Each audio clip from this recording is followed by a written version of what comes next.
Okay, we're happy to have Coach Smart. He will go straight to questions. We'll start in the back on the right. Dan Peck, ESPN 106.7 in Auburn. Coach, it's your first year in the SEC without Coach Saban after his retirement. I'm curious about your relationship with Coach Saban. Have you reached out to him much after he's stepped down, and also does it feel different going into this league this season with a new head coach at Alabama? No, I have a great relationship with Coach Saban, and as I referenced in the big room, I pay so much respect and so much, just credit to what I learned, because people forget that it wasn't the 9 years at Alabama. It was the 1 year at LSU and the 1 year at the Dolphins. So to have 11 years to work for what is the GOAT. He is the greatest of all time, in my opinion, and it's not really close because of the time in which he did it. It was a lot of, what's the right word?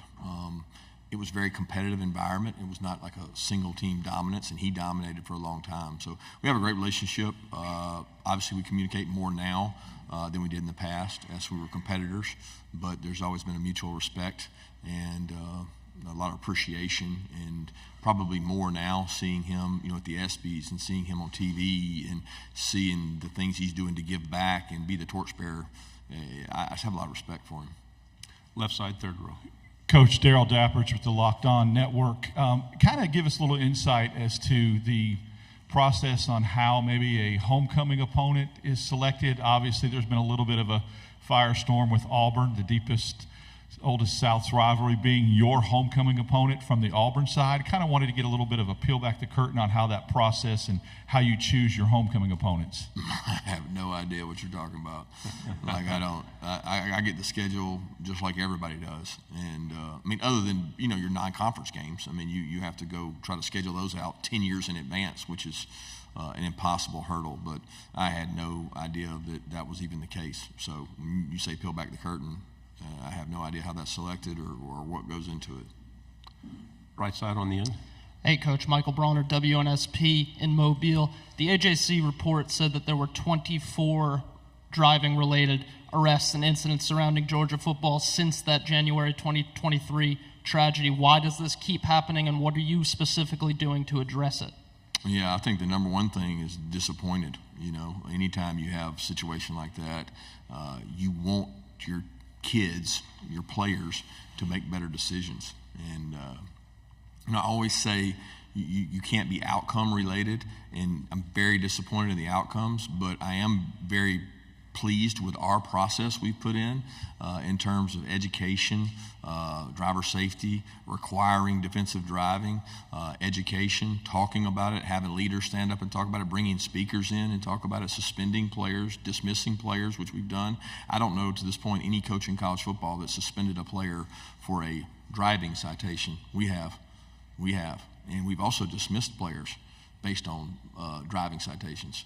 Nobody's done that. So hopefully they get the idea and the information, but we have a really good locker room, and I feel really good about that. I love the players we have. I love the locker room we have. We have good kids. We got 45 kids yesterday battling breast cancer golf tournament to raise money. So we got kids that go to Camp Sunshine, the entire team. We do a lot of good things, but not representative of what we want when they make mistakes like that. Left side, fourth row. Hey, Coach. Ben Bobick, Local 3 News in Chattanooga. Cole Spear is someone that's been in your program for a few years. When Malachi was in here, he sort of perked up when I brought him up, just how much of a leader he's grown into. And he talked about how excited he is to see the role he's going to step into for the team this year. Have you seen him grown into that leader, and what is that role maybe this year that you foresee him stepping into? He's just such a hard worker. Everybody loves Cole. He's first of all, he's tough. He's physical. He plays on special teams.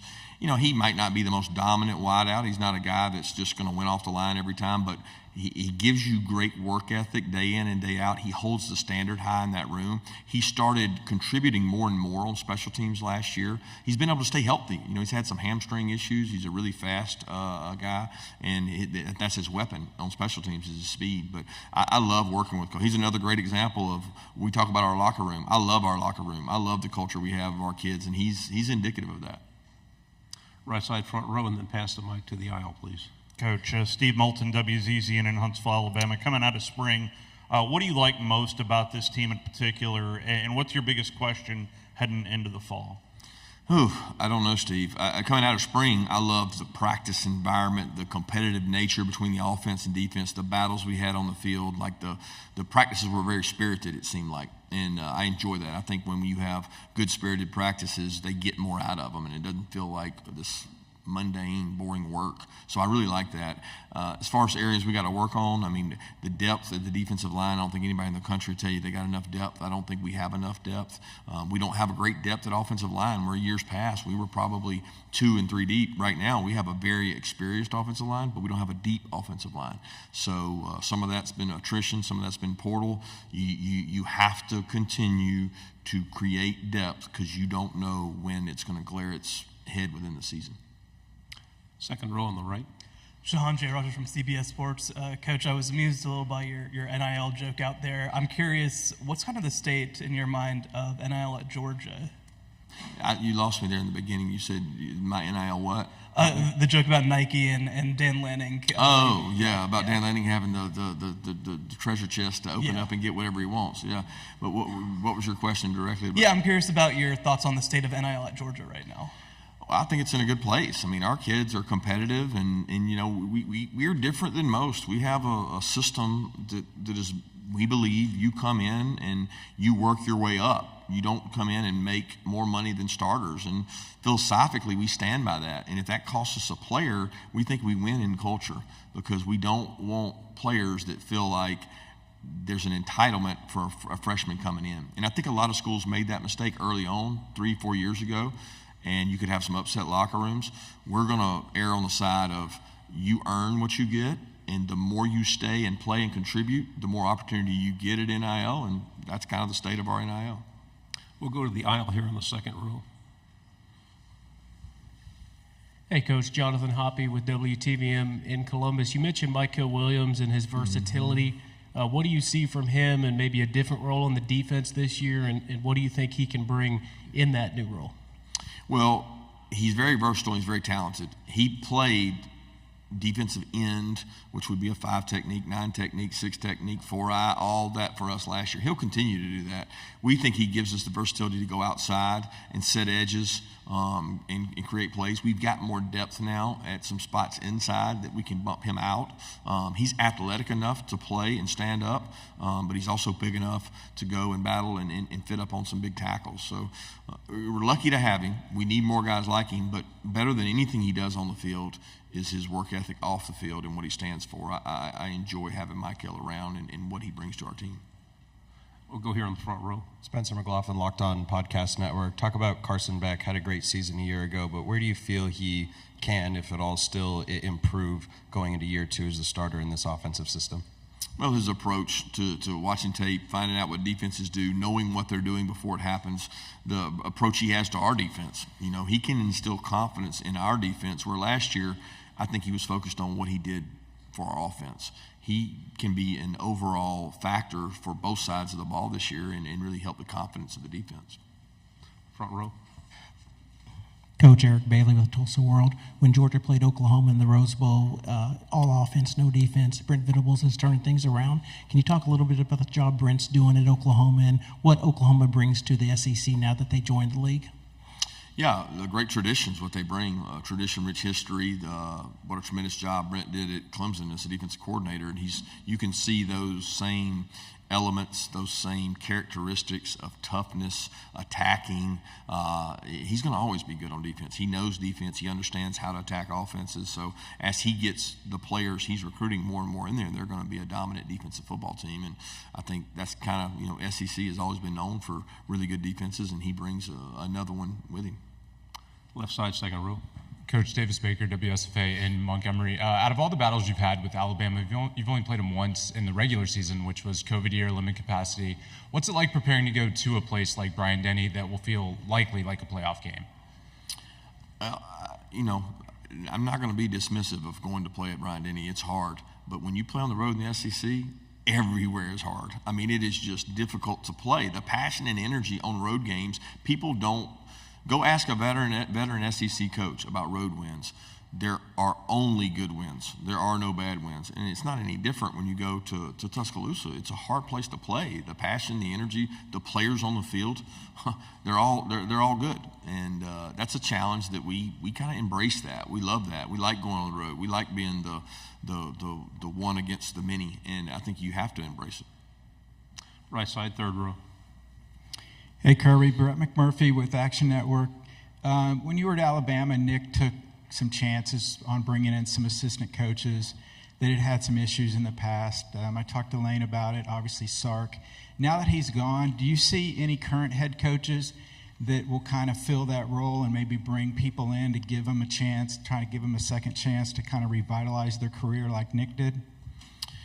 Yeah, I don't know specifically that I can say somebody that would do that, but I think every coach, deserves that opportunity. I mean, we're human. We make mistakes. Things happen. I mean, people get second chances all the time in most professions. So I certainly am glad that Nick did, because it started my relationship with Lane, who I have immense respect for and enjoyed getting to know, and have even enjoyed more. Our relationship has grown since the time we spent at Alabama together. So I think it's a good thing, and I think Nick started it. To say who's going to carry that torch or carry that banner, I don't know that. Left side on the aisle. Coach, Carter Yates with Dave Campbell's Texas Football. Now that there's a second Texas university in the SEC, does that change the geography of your recruiting process at all? No. I mean, we've recruited Texas for a long time. Texas is great high school football. We've had a lot of starters that have come to play for us from Texas. Obviously, Texas and Texas A&M can't sign all the good football players in this state. They're going to go to other places. So it's geographically, it's bigger than the entire SEC. The size of it is just humongous. So we're going to continue to recruit it, regardless of 2, 3, 4 teams in the league. We only have time for 2 more questions. We go on the right side on the aisle. Coach Billy Jones, George Blaster Show, Nashville, Tennessee. I'm curious, London Humphreys, you guys had him from Vanderbilt through the portal. Was he a guy you guys ID'd at the high school level, or just something that you guys kind of saw as you were scouting Vanderbilt, and in that game last year that you thought he could be a contributor? Talk about maybe how you found him and what you think he'll add to the team next year. Yeah, excited about what he can do for us. Wonderful family, 2 athletes as parents. And once he went in the portal, it was an area that we needed some help in. We were losing a lot of wideouts, senior-laden group, and he provides depth at that position, and he's a really good football player and an excellent person, and we're excited to have him. Final question over here on the left. Hey, Kirby, Zach Klein, Channel 2 in Atlanta. With the iPads now being allowed during games, how will you take advantage of that? Could it be information overload, and what do you hope to get out of that new technology allowed on game days? Yeah, I think quicker feedback to the players. Visually, they see things better than when you draw them up. So I don't know that it'll be as big an asset for coaches as it will be for players. We tend to get good information from up top, our guys that are up top watching it, but getting to show that information to players will be critical. I think the implementation of that is really critical for us as coaches, because coaches are not always technologically savvy, and we've got to really practice that to be good at it. A lot of times our players are better at doing those things than us, so the implementation of that will be critical. Coach, thank you very much.